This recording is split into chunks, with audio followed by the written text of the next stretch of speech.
Okay, we're about 30 miles into the race. We've caught the truck in front of us a while ago, been in his dust for about 15 miles, getting impatient, pushing in the dust in these kind of twisties, and getting ready to take out the rear wheel in a big rock.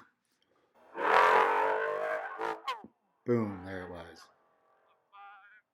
Realizing that most likely the tire was flat, waited a second just to make sure. And at this point, we know that it's flat and looking for a good place to pull over. Trying to find a spot down a straightaway a little bit and a good visibility so if somebody else comes around a corner and they're in dust, they don't hit us. Um, I think safety is a big deal when it comes to where you pull over. So probably could have found a spot sooner. Definitely going slower here is eating into our time.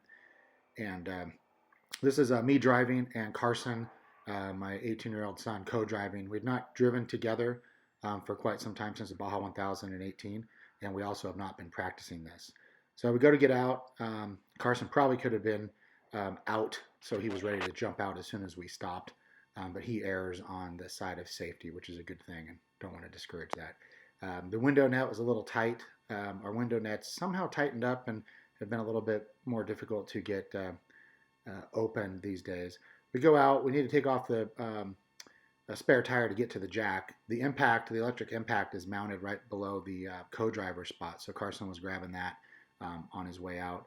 I get the tire down, start getting the jack out. Here goes a truck by us that started behind us. I think that was Mike Osborn, actually, now that I look at that. And I think he did start right behind us. Have to look at the time, but it looks like he was more than a minute behind us. Sorry, Mike. The as trucks go by, I'll tell you, it gets really frustrating and makes you probably overdo things and not take your time and be careful and patient because you just get frustrated that these trucks are going by you. Carson takes a break here and comes back and preps his belt for getting in. I'm not sure why, but that's good. He's thinking ahead. I get the truck jacked up at this point. I can see that it's moved up. Carson's getting ready to pull the flat off. Fortunately, the flat stayed on and it's all pretty intact. We hit this rock on the side and it really tore up the beadlock ring and bent the wheel. So we took out another method forged race wheel. At this point, the jack is up. Carson's taking the tire off. I decided to go ahead and jump in so I can be prepared for the second that he jumps in, we can take off. We've not been, at this point, I probably should have stayed out and helped him more. He was struggling with the brand new forged wheel on the brand new Camberg hub that we just put on the rear end. The hub cap is really tight tolerance with the wheel.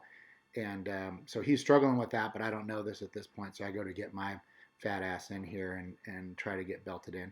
At this point, I should have also loosened my belts, and I didn't. I tried to buckle in with the belt still tight, which we have ratchet straps on the lap belts, and so they get quite tight and very difficult to reinstall.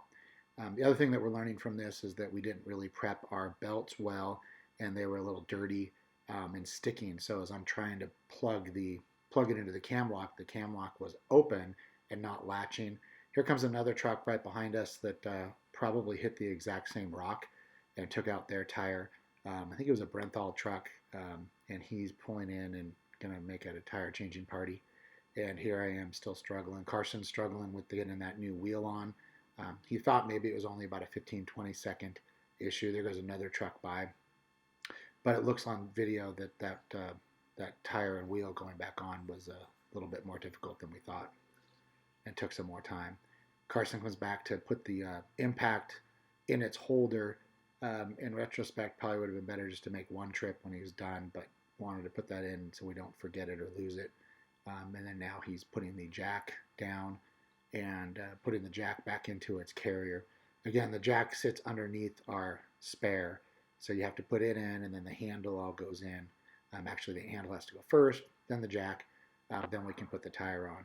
So I'm still taking forever to get in. Matter of fact, I think this has to be the longest on record of a dude getting into his belts. Really not good and something that needs to be practiced. I mentioned earlier that we have not practiced much, Carson and I together, but also we haven't been practicing. I hadn't been in the truck for almost 8 months. This is my first race driving for quite some time. No excuse, because still should have practiced, because clearly this is a mess.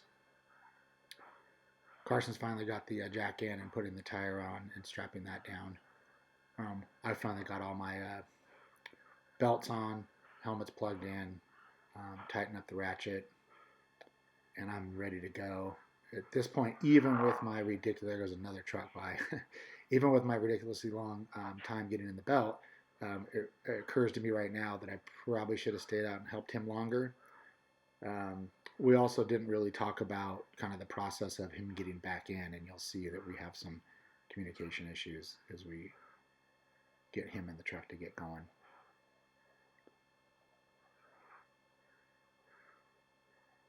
So Carson goes to jump in.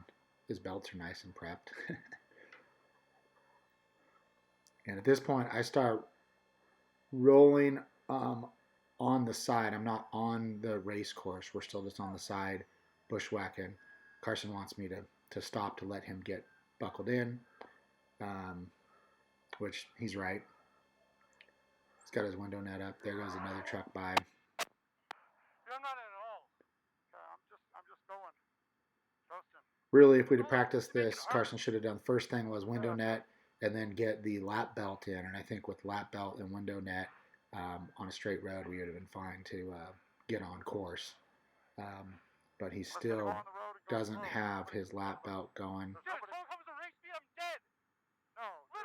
He's frustrated that I'm getting on course. It's a good thing he's over 18, or this could be child abuse and have child services after me. So I get it. He's right. So I pull back off of course and try to keep moving.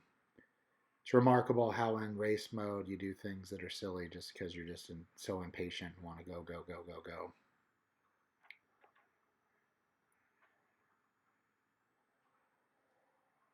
Carson's also taking quite a bit longer than he should. He has not practiced getting in and out as much as we should have. He at one point goes to click in and releases all of it because, again, his cam lock is not clean and lubricated properly and working correctly. There he goes. He just popped it, and now all of them came undone, and he has to redo it. So, making matters worse, I'm still driving, and he's getting bumped around a little bit. But finally gets it going. I see he's strapped in, so I get back on course. At this point, not going full speed, just trying to get on there to make sure that nobody goes by us. I'm just driving what I can see, not pushing too hard.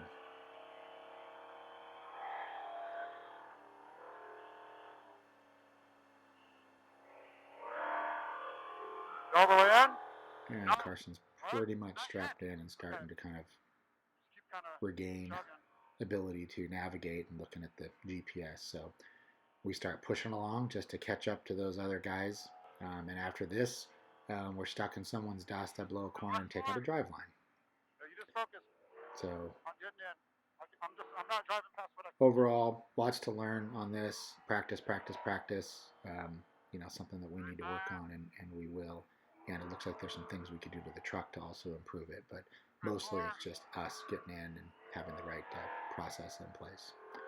So I hope you enjoyed seeing what not to do and what it's like to change a tire in a race truck out in the desert under the pressure and everything that's going on.